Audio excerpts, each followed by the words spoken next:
Quando os ponteiros se encontram e que nós ouvimos as 12 badaladas.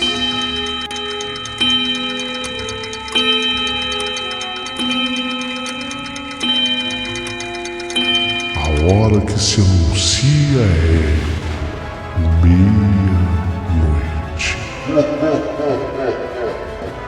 Uma hora em que tudo pode acontecer, inclusive nada. Mas hoje, muitos acontecimentos.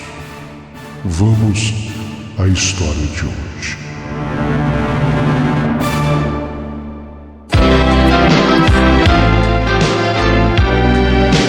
Rádio Emoção. Paulinho Boa Pessoa. A verdade de cada um.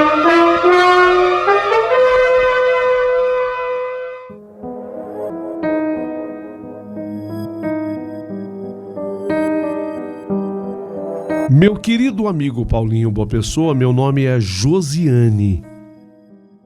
A mistura, para que houvesse o meu nome, é que meu pai é José, a minha mãe é Ana. Então eles acharam por bem e colocaram esse nome em mim, que no fundo eu gosto. Josiane. Esse é o meu nome. As pessoas me questionam, me perguntam: Josiane, por que você não freou o carro? Porque foi uma batida franca. Não fosse uma batida franca, o seu carro não ficaria tão destruído.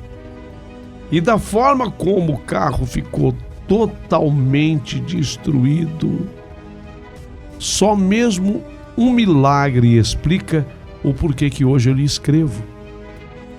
Eu estou aqui escrevendo essa história para você quando as pessoas que viram a imagem do meu carro tinham a certeza absoluta que quem estivesse dentro daquele carro não teria sobrado nenhum pedacinho. Era para se desintegrar. Se houvesse uma pessoa, seria desintegrada. 2, a mesma coisa. 5, do mesmo jeito. Não ia sobrar ninguém vivo dentro daquele carro. Mas eu sobrevivi. E o carro ficou completamente destruído. Mas a pergunta que não quer calar: por que eu não brequei? Mas como assim? Eu não brequei? Eu estava na minha pista, indo numa direção a qual inclusive eu estava acostumada a fazer, o trecho eu estava habituado a fazer, e de repente a batida. Pasmem as pessoas que estão ouvindo essa carta. A minha batida violenta foi contra absolutamente nada e tudo. Nada porque eu não vi, nem ninguém viu no que eu bati o carro na pista. Nada. Porque ninguém viu absolutamente nada. Poderia ser um caminhão, poderia ser uma pedra, poderia ser um carro, poderia ser uma árvore, mas nada disso existia. A batida foi violenta. A batida foi extremamente violenta. Não sobrou um pedaço do carro intacto. E quem olhasse para o carro diria: ninguém que estava nesse carro sobreviveu. Mas eu estou aqui para contar essa história. E graças a Deus, eu era a única ocupante do carro. Só eu estava no carro. Mas bati contra o quê? Contra o nada e o tudo. Nada porque ninguém viu. E tudo porque era algo contundente. Eu me lembro que eu vinha com um carro, ainda bem, a velocidade era por volta de uns 80 km por hora. Se fosse acima disso, sinceramente, eu nem sei o que teria acontecido. Eu acho que a própria desaceleração, isso me foi dito depois por especialistas. Eu não conheço esse tipo de detalhe científico, Mas um especialista disse-me que se eu tivesse numa velocidade maior, a própria desaceleração do carro teria me matado, porque quando o carro bateu em algo tão contundente que ele parou. O carro bate e ele para, como se fosse uma parede. É como se uma parede tivesse cruzado a pista. Então eu vinha a 80 por hora. Eu vinha a 80 por hora, bati naquela parede, o carro parou no local e destruiu. O carro ficou totalmente destruído. Eu fui desacordada, conduzida ao hospital. Tive sim fraturas. Fraturei bacia, os 2 braços e a perna esquerda. Bati com a cabeça. Tive uma rachadura craniana. Foi uma rachadura, mas não de proporções tão graves, graças a Deus. Eu acabei ficando no hospital, apesar disso tudo, de não ter sido o ferimento mais grave, eu acabei ficando no hospital 15 dias. E sabe por que os médicos não me davam alta? Isso é muito interessante eu contar. Os médicos não me davam alta porque eles não acreditavam. Tinha um médico da equipe que ele foi até o local onde estava o meu carro vê-lo. Então esse médico, quando ele viu o meu carro, falou: não posso dar alta para ela. Essa moça, ela deve ter se arrebentado por dentro. Ela deve ter se arrebentado por dentro. Hora menos hora vai surgir aí a hemorragia. Ela precisa estar internada. Ela tem que estar internada. E foi por isso que eu fui mantido. Eu fiquei 15 dias no hospital. Tudo bem, tive fraturas. As fraturas eram importantes. Mas o médico ficava me observando. Ele queria saber como é que estava o meu organismo por dentro. Porque aquilo que ele podia ver, o socorro já havia sido prestado. Fratura de crânio, fratura de braços, fratura de perna, da bacia. Aquilo que podia ser visto já estava cuidado. Mas ele temia o que não podia ser visto, porque foi o não visto que me causou tudo aquilo. Ao longo de mais de 15 dias, eu acabei tendo alta e terminei a minha recuperação em casa. Mas, dentre todas as pessoas que vinham para minha casa, elas queriam saber: Josiane, você bateu em quê? Em nada. E em tudo, as pessoas não acreditavam. Teve uma pessoa que falou: não, isso aí foi o seguinte, você, na hora que você bateu, você deve ter desmaiado e você não viu, mas a pessoa fugiu. Isso normalmente, veja bem, isso normalmente acontece com carroceria de caminhão. Algum caminhão estava fazendo uma manobra, ele podia estar com o caminhão fora da pista, mas no momento da manobra ele jogou a quina da carroceria na pista. Você deve ter batido ali. Para o caminhão isso não foi absolutamente nada, mas para você foi terrível, porque o teu carro ficou destruído, você ficou toda ferida e o caminhão foi embora. Não é possível. Não é possível, porque havia testemunhas. Aí é que está o detalhe. Qualquer caminhão, se tivesse realmente fazendo essa manobra tal qual essa pessoa defendia essa tese, ele teria sido visto com toda a facilidade pelas testemunhas presentes. Havia inclusive 3 homens trabalhando com as enxadas num lugar próximo dali. Não era exatamente onde eu bati, mas no lugar próximo dali, tirando aquele mato do acostamento da estrada. Esses homens teriam, do lugar que eles estavam, eles viram o momento da batida. Eles ouviram a pancada. Ora, se eles escutaram a pancada, eles teriam visto o caminhão fazendo a manobra, o caminhão fugindo. Não houve colisão com nada e ao mesmo tempo houve colisão com tudo. Ninguém conseguia uma explicação para isso. E eu fiquei assim, desesperada, porque eu ficava raciocinando sobre tudo que tinha acontecido na minha vida. tudo. E aí eu resolvi escrever isso através da rede social. Foi quando uma pessoa fez contato comigo e pediu se essa pessoa podia me fazer uma visita. Essa pessoa precisava falar comigo. E obviamente eu fiquei assim um pouco assustada, lógico, mas eu falei com meu pai, falei com a minha mãe, falei com os meus irmãos, ficaram todos comigo ali no dia, e eu disse que sim, que a pessoa podia vir, e que até para já posicioná-la, e se fosse o caso até espantá-la, eu falei, olha, eu vou estar com a minha família inteira em casa. Se não houver problema para você, falou, não, problema nenhum. A pessoa veio. Se tratava de um senhor.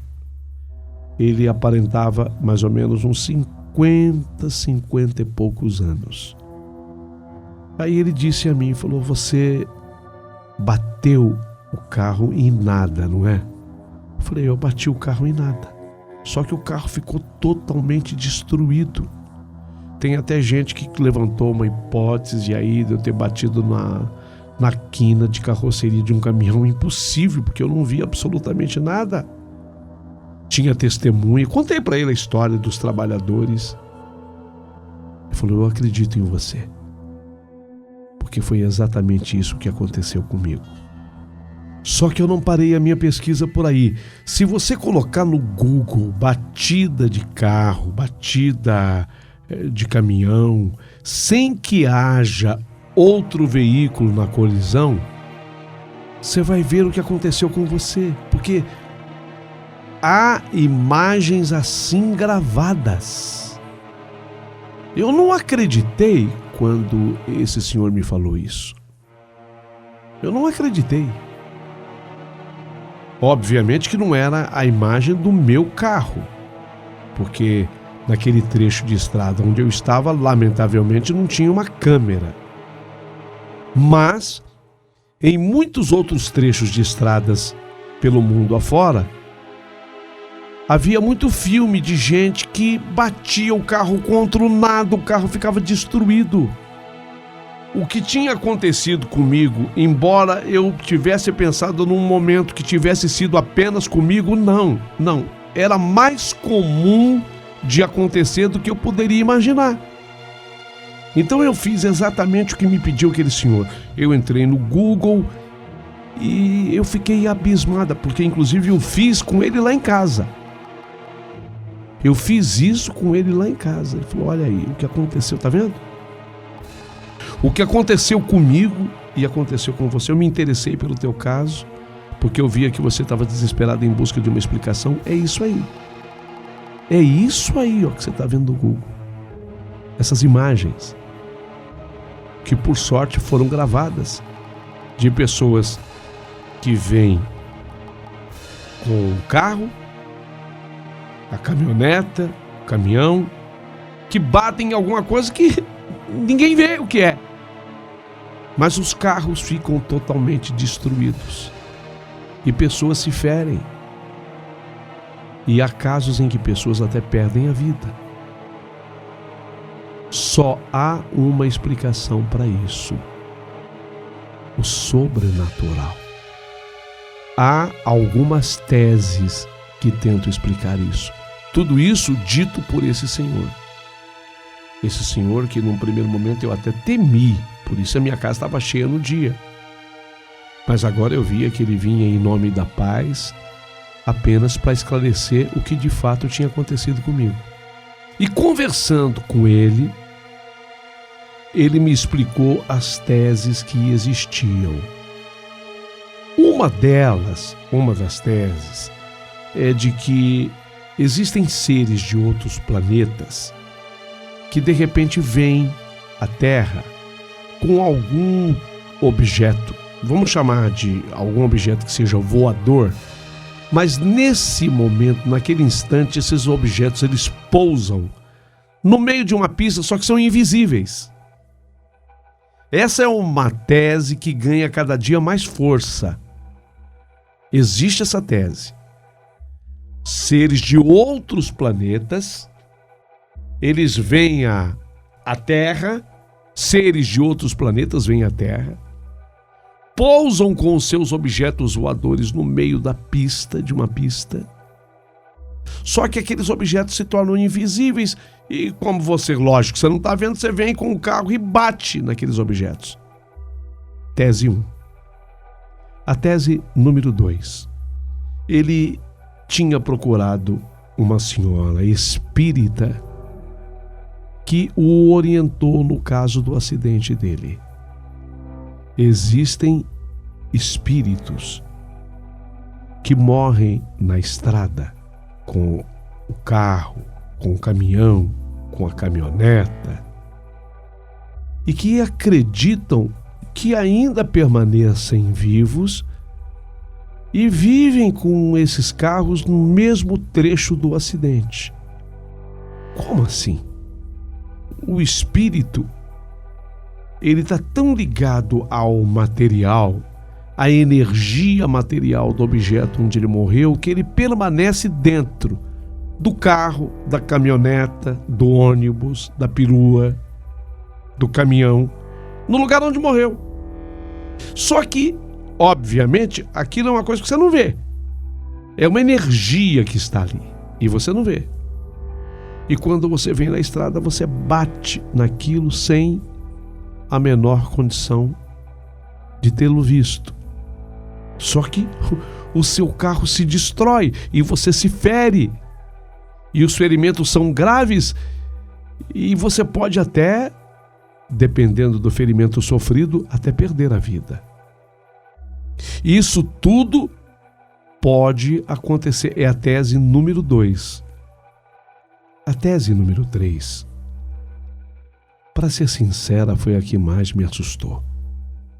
De acordo com essa senhora espírita que o atendeu, a tese número 3 é de que alguém fortemente deseja sua morte. Só que essa pessoa não fica só no desejo de que você morra. Ela faz um trabalho para que você morra num acidente. E a forma que essa pessoa encontra de ceifar a sua vida num acidente é que você bata contra alguma coisa que não esteja vendo. Essa me assustou. Me assustou e eu vou explicar o porquê. É que mais ou menos uns 4 meses antes dessa batida do nada e em tudo, eu havia tido um grande entrevero com uma ex-colega minha de trabalho. No entrevero eu estava coberta de razão, tanto que o patrão mandou essa pessoa embora e me manteve na ocupação. Até foi trabalhando que eu tive a colisão. Então isso me assustou porque essa pessoa passou a ter um ódio mortal, isso dito por ela. Ela me mandou uma mensagem no celular onde ela escreveu: de você eu sinto um ódio mortal. Ela escreveu. Jamais poderemos provar que ela tenha feito algum trabalho com esse fim, com esse objetivo. Jamais poderemos provar que a energia negativa dela, sentindo um ódio mortal de mim, tenha provocado esse tipo de acidente terrível. Mas foi a tese que mais me assustou. Eu fiz questão de hoje escrever essa carta da meia-noite, porque de repente tem gente que, ouvindo a minha história, pode duvidar. Assim como tem gente que acredita que eu bati na quina de uma carroceria de caminhão que jamais foi visto, com testemunhas. Não, eu não bati em nada, e bati em tudo. Mas deve ter gente que possa duvidar. Então que essa pessoa se dê ao trabalho de pesquisar no Google esse tipo de acidentes, e vocês vão ver as imagens dos vídeos. Esses vídeos foram filmados porque as pessoas, essas câmeras são mantidas nas estradas, e vocês vão ver o carro batendo no nada e sendo destruído. Foi exatamente o que aconteceu comigo e o que aconteceu com esse senhor. E em Deus, eu espero que jamais aconteça com qualquer que esteja ouvindo essa história. Eu peço a Deus que jamais isso ocorra com ninguém. Mas era preciso eu comunicar que esse tipo de coisa também existe. É assustador. Dá medo. Por isso eu gostaria que, se você pudesse, pesquisasse. Desde então, muita gente achou que eu não voltasse mais a dirigir, porque eu andei com muito medo. Mas o meu trabalho, aquele antigo trabalho, onde eu briguei com a tal da pessoa, o patrão fez questão que eu voltasse porque eu sou uma excelente funcionária, exemplar até. E esse trabalho exige que eu faça esse tipo de viagem. Então eu levo dentro do meu carro hoje um rosário, no qual e com o qual eu e a minha mãe rezamos sempre o terço, é uma proteção. E levo dentro do porta-luva do meu carro uma Bíblia aberta. Normalmente ela vai aberta no Salmo 91. Sinto-me assim protegida. Sinto-me protegida. Essas recomendações, obviamente, para quem tiver a fé católica que eu tenho, que use também o rosário. E se você for um cristão evangélico, que use a Bíblia, mas que tenha esse tipo de proteção. Isso é muito importante. Se você gostou da minha história, curta mandando o seu joinha. Aproveite, por gentileza, e se inscreva no canal do Paulinho Uma Pessoa. E se sobrar gentileza, abaixo desse vídeo você vai encontrar o Valeu Demais. É um ícone criado pelo YouTube de um grande significado, porque é um coração e dentro desse coração há um cifrão. Clicou ali, você vai ajudar o canal da forma como você puder. Do fundo do coração, lhe agradeço pela força.